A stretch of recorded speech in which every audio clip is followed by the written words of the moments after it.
और जितने मोबाइल पर कथा सुन रहे हैं। अगर हमसे मिलने के लिए व्यासपीठ पर आओ या हमसे मिलने के लिए हमारे पास में कमरे में भी आओ, तो निवेदन है आप लोगों से कि आप अपनी जेब की भेंट पैसा हमारे पास नहीं चढ़ाओगे, नहीं तो हम बेलपत्र यहां से नहीं देंगे आपको। इतना ध्यान रखो, व्यासपीठ की मर्यादा को बनाकर थोड़ा इसका स्मरण आप लोगों के भीतर होना चाहिए। इसी चक्कर में हम लोग यहाँ व्यासपीठ के पास किसी को आने नहीं देते। मूल है आप लोगों का धन दौलत आपके पास, पर जिस समय आप बाबा से मिलने के लिए आए हो और यहाँ से अगर बेलपत्र दी जा रही है तो आपकी जेब में से ठन्नी भी नहीं खसकना चाहिए। उस समय तुम्हारी खाली झोली बाबा के चरणों में होना चाहिए, और बेलपत्र जो दी गई है वो करोड़ों से कम नहीं है। खूब बाबा आप करो शिव की भक्ति, मना नहीं। आप करो भगवान का भजन, मना नहीं। क्यों? उसका कारण होता है। एक बेलपत्र अगर व्यासपीठ की दे रहे हैं तो ये दुनिया की सारी पूंजी से बढ़िया। हम फिर कहते हैं ये इतने लोग लाइन से बेलपत्र लेकर यहाँ से निकलते हैं, जाते हैं, इनको लगता होगा कि माला की मूलता है, गुरुजी को रुपट्टा पहना देंगे उसकी मूलता है। ना बाबू, तुम अगर आए हो, प्रणाम करा है, पोथी की एक बेलपत्र तुमको मिल गई ना, उस बेलपत्र को जिस दिन तुम समझ गए तुम्हारी जिंदगी संवर गई, समझ लो। उस बेलपत्र की महत्वता को समझो, तो उसको स्वीकार तो करो। सीहोर का रुद्राक्ष, व्यासपीठ की बेलपत्र क्या रखती है मायना, जिस दिन समझ में आ गया ये जिंदगी का वो सुख है। देखा अपने जीवन में बड़े से बड़ी बीमारी में लोग, कैंसर हो, लीवर हो, किडनी हो, तो हमारा जितने लोग आस्था चैनल से सुन रहे हैं, जितने लोग कथा के पंडाल में सुन रहे हैं और जितनी जगह आगे भी कथाओं का स्मरण हो, उस पर ध्यान। भक्ति के बल को बढ़ाओ। और एक निवेदन और है, वो भी यहाँ के लोग श्रवण कर लें और बाहर के लोग भी श्रवण कर लें। पानी का पाउच या पानी की बोतल या बिस्कुट का पैकेट पंडाल के अंदर कोई भी फेंक कर किसी को नहीं देगा। लोगों की आंखें, चश्मे टूट जाते हैं, उनके चेहरे पर लग जाती है। इसलिए सावधानी रखें। अगर आप बांट रहे हैं, हाथ में दीजिए। किसी के चेहरे पर, कई माताओं के चश्मे टूट गए, किसी की आंख में लग जाती है, आपको फेंक देते हो, कोई ने देखा कि ना देखा, और आपने फेंक दिया और उसको लग गई। प्रयास करो। इसलिए हम कथा में कहते हैं अपने घर से चलो तो कितनी पानी की बोतल, जम के बोलो जरा, 2 पानी की बोतल लेकर चलो। और एक बिछाने का, जम के बोलो जल्दी से, आसान। मैनपुरी वाले बड़े समझदार हैं इस मामले में। तो आया, बैठे, सत्संग किया, कथा करी, आनंद लिया, भक्ति करी, भजन किया, कीर्तन किया, चल। शिव तत्व को जानने, शिव का स्मरण, शिव कथा कर। सब्जी में मसाले होंगे तो सब्जी का कोई महत्व नहीं है। शरीर अच्छा है, पेट भी गए और दिल परमात्मा से नहीं लगा पाए तो फिर उस भजन का कोई मूल तत्व नहीं। इस हृदय को लगाना जरूरी है, इस चित्त को लगाना जरूरी है, इस मन को परमात्मा तक लेकर जाना जरूरी है। दृढ़ता और एक भीतर का जो भरोसा है, भीतर की जो दृढ़ता है, भीतर का जो एक आनंद है, वो परमात्मा से मिलाने का कार्य करता है। वो भीतर से।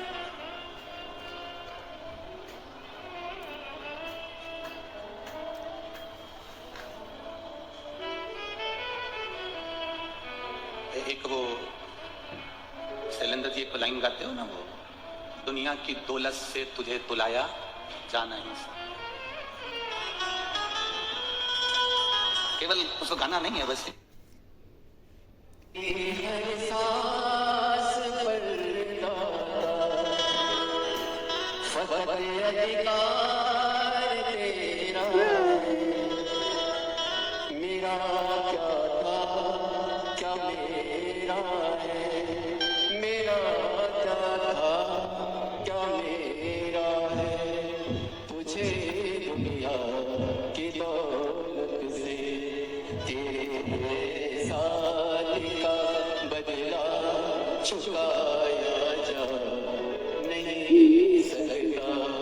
प्यार ऐसा दिया तूने, भुलाया जा नहीं सकता। जब शिव कृपा करते हैं, जब शंकर उदारता करते हैं, जब शिव करुणा करते हैं, दुनिया की सारी दौलत एक तरफ पटक दो और शंकर की करुणा एक तरफ। बहुत बहुत ध्यान देना। जैसे वो दीदी ने लिखा, 4th स्टेज का कैंसर और 4th स्टेज का कैंसर और पूरे शरीर में फैल जाए, आप जरा अंदाजा लगाना और किसी विद्वान डॉक्टर से पूछना कि वो बच सकता है। 4th स्टेज का कैंसर जब पूरे शरीर में फैल गया, ट्यूमर हट गया, उसको ऑपरेशन हो गया और पूरे शरीर में अगर कैंसर फैल चुका है तो व्यक्ति का बचना बड़ा कठिन, बड़ा मुश्किल है। पर कहीं शिव की उदारता, शिव की करुणा एक ऐसी होती है, शिव की कृपा एक ऐसी होती है जो कि काल के मुख से भी मेरा महाकाल बचा कर ले जा सकता है।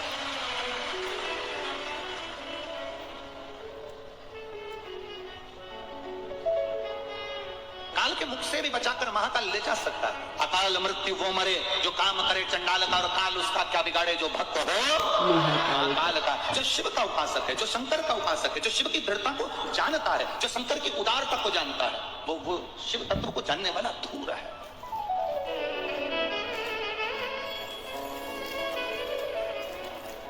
सुपुराण कर रही है,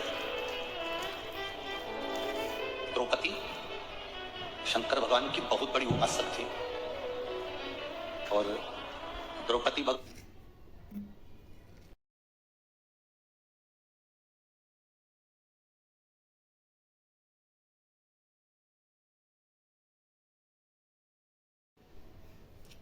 शिव जी की इतनी बड़ी उपासक पूर्व समय में ये एक ऋषि की, एक संत, गुरुजन, एक ब्राह्मण जन की बेटी थी। उसके पहले एक राजा के घराने में राजा की पुत्री थी। शिव की इसकी आराधना, इसके कितने जन्म निकल गए, हर जन्म में इसने शंकर की आराधना करी,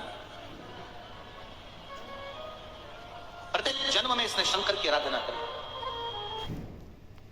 जब ब्राह्मण ऋषि की बेटी बनी तब इसने शंकर जी से वर मांगा, 14 गुणों से बलवान पति को मांगा था, 14 गुण वाला पति। तो शंकर जी ने कहा इतने गुण तो किसी में नहीं हो सकते, तो उसने कहा फिर 5 गुण का पति दे दो, जो वीर हो, धैर्यवान हो, विद्वान हो और युद्ध में प्रबल, धनुर्विद्या में प्रबल और दिखने में भी सुंदर। वैसे 5 गुण उसने पति मांगे। तो शिव जी ने कह दिया कि तुम्हें देता हूं। आखिरी में जो द्रौपदी ने मांगा वो किसी एक अकेली द्रौपदी के लिए नहीं था। जो आखिरी में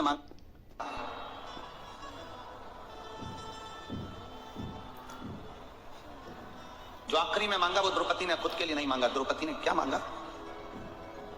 एक वर और दे दीजिए भोलेनाथ। शंकर मांगो कौन सा वर? स्त्री की पवित्रता का वर दे दीजिए, एक नारी की पवित्रता का वर दे दो। शायद ये कथा अभी तक प्रसंगों में नहीं आई, ये तब शिव महापुराण की कथा के प्रसंग में ये चरित्र आया है। तो आप ध्यान लगाकर सुनना। नारी की पवित्रता का वर दीजिए। शिव जी ने कहा मैं नारी की पवित्रता का वर देता हूं। क्या वर? नारी की पवित्रता रहना चाहिए। किस स्थान पर नारी की पवित्रता का स्मरण कराया गया? जरा जितनी मेरी बहनें बैठी हैं, जितनी मेरी माताएं बैठी हैं, जितनी मेरी जीजियां बैठी हैं, सावधानी से सुनना कि नारी की पवित्रता का वर केवल एक द्रौपदी को नहीं मिला था। नारी की पवित्रता का वर दुनिया की सारी स्त्रियों को मिला था। शिव जी ने कहा सुन द्रौपदी, ध्यान लगाकर सुनना। पहला नारी की पवित्रता का वर देता हूं। जब एक माँ अपने छोटे से बच्चे को दूध पिलाती है, स्तनपान कराती है, उसकी सेवा करती है, छोटा गंदगी कर देता है। छोटा सा बच्चा जब गोदी में कपड़ों पर भी गंदगी कर दे, उसकी गोदी में उसने गंदगी कर दी, तो शिव महापुराण की कथा कहती है, भगवान देव अधिदेव महादेव कहते हैं वो नारी उस समय पर भी अपवित्र नहीं होती, तो भी वो पवित्र ही मानी जाती है। आप में से कितनी माताएं बैठी हैं जिनकी बहू का बच्चा छोटा सा है और बहू के बच्चे ने बहू की गोद में गंदगी कर दी, तो बहू बार बार नहाने जाती होगी? है कोई? जम के बोलो जरा। है? नहीं। क्यों? सास कह देती है अरे क्यों बेटा, बच्चा छोटा है ना, छोटे बच्चे की गंदगी नहीं लगती, छोटे बच्चे की अपवित्रता नहीं लगती। छोटा सा बच्चा गोदी में है, गंदगी कर दिया, छोटा सा बच्चा गोदी में है, गंदगी करा, और माँ भगवान की भक्ति में लगी है, माँ भगवान के भजन में लगी है, माँ कोई अच्छे कार्य में लगी है, उसके बाद भी माँ को अपवित्रता नहीं लगती है।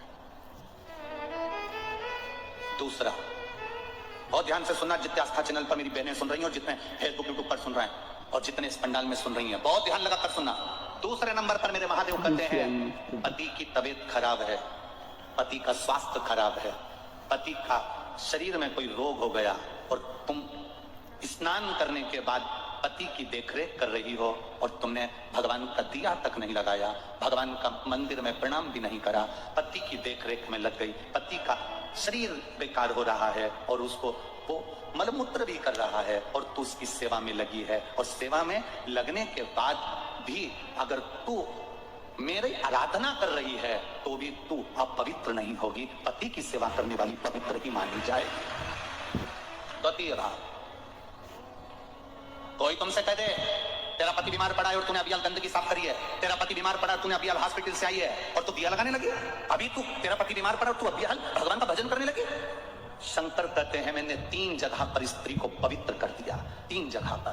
पहला, जम के बोलो मेरी माता है, तब जब गोदी में बच्चा रहता है, छोटा रहता है, आप उसकी देखरेख कर रही हो, गंदगी कर रहा है, साफ सफाई कर रही हो, उसके बाद भी आप पवित्र नहीं हो, पति की सेवा कर रही हो, पति को परमेश्वर मानकर पूछ रही हो, पति को सेवा कर रही हो, उसको दवाई दे रही हो, उसको गोली दे रही हो, उसका शरीर नहीं काम कर रहा है, इसके बाद भी वो गंदगी भी कर रहा है तो तुम साफ कर रही हो, तब तुम अपवित्र नहीं हो, तुम पवित्र ही कहलाओगी, तुम्हारे भीतर एक पवित्रता का भाव आएगा। और तीसरे नंबर पर घर में सास ससुर, घर में बुजुर्ग, घर में कोई बूढ़ा व्यक्ति बीमार है, तकलीफ में है, कष्ट में है, गंदगी भी कर रहा है और घर की बहू, घर के लोग उसको संभाल रहे हैं, उसकी सेवा में लगे हैं, तो शिव कहते हैं वो आप पवित्र नहीं कहलाएगी, पवित्र ही कहलाएगी, उसमें अपवित्रता का भाव नहीं होगा।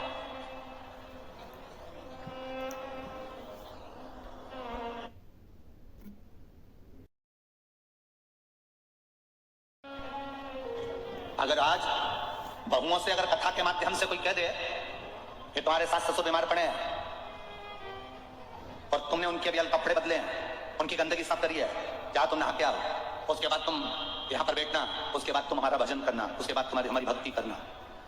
अब भगवान की भक्ति से बड़ी सास ससुर की सेवा है कि सास ससुर की सेवा से बड़ी भगवान की भक्ति है? ईमानदारी से बोलना। सबसे बड़ी सेवा जो तुमने अपने बुजुर्गों की कर ली, उस बुजुर्ग की सेवा से बड़ी दुनिया में कोई भक्ति नहीं हो सकती, वो शिव की कृपा। 3 जगह पर नारी अपवित्र नहीं होती। पहला, उसका बच्चा गंदगी कर दे गोदी में, उसके बच्चे ने अगर गंदगी कर दी गोदी में तो नारी बार बार स्नान करने नहीं जाएगी, क्योंकि बच्चा छोटा है, उसको संभाल रही है, उसको गोदी में लिए, उसको लाड लड़ा रही है, उसको प्रेम कर रही है, उसको स्नेह कर रही है, उसको स्तनपान करा रही है, उसको दूध पिला रही है, उसको भोजन करा रही है। माँ बार बार स्नान नहीं करेगी, वो नारी पवित्र की पवित्र कहलाएगी। वो जब चाहे भगवान का भजन कर सकती है, वो जब चाहे तब शिव की आराधना कर सकती है, वो जब चाहे शंकर को दिया लगा सकती है, वो जब चाहे शिव के स्मरण कर सकती है। दूसरे नंबर पर, पति बीमार पड़ा है, पति को शरीर में कष्ट है, पति तकलीफ है और स्त्री उसकी सेवा में लगी है, हॉस्पिटल में उसकी सेवा कर आई है और उसका मन कर रहा है मेरे पति की तबीयत ज्यादा खराब है, सेवा करते करते मंदिर चली गई दिया लगाने के लिए, वो पवित्र ही कहलाएगी, उसमें अपवित्रता का भाव नहीं आएगा। और तीसरे नंबर पर, घर में बुजुर्ग, सास ससुर, माता पिता, घर का बड़ा, घर का दादा दादी, घर का बुजुर्ग अगर बीमार पड़ा हुआ है और बहू उनकी सेवा में लगी हुई है और सेवा करते करते भी उसने पूजन नहीं करी, मैं सेवा कर लूं इसके बाद पूजन करूंगी, फिर गई दिया लगाने के लिए भगवान के मंदिर में, तो भगवान उसको पवित्र नहीं मानता, भगवान उसको पवित्र ही मानता है, उसकी पवित्रता उसके जीवन की रहती है, क्योंकि भगवान की भक्ति, भगवान का भजन, भगवान का कीर्तन, भगवान का स्मरण फल जब देता है जब हम किसी की सेवा का मूल तत्व अपने अंदर उतार लेते हैं कि मैं सेवा कर रही हूं।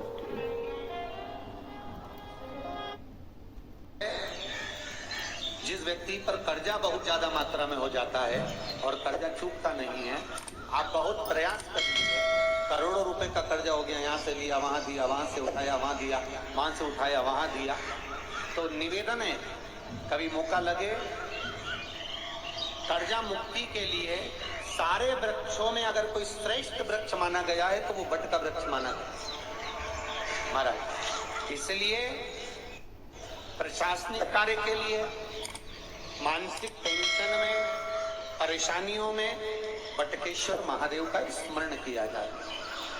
और यदि निवेदन करूंगा बहुत ज्यादा, यदि आपको कर्जा हो गया है, बहुत ज्यादा कर्जा हो गया और वो कर्जा चूक ही नहीं रहा, तो थोड़े दिन बड़ के पेड़ के नीचे आप बटकेश्वर महादेव के लिए 1 लोटा पानी, उसमें थोड़ा सा पिसा हुआ चावल, पुराण कहती है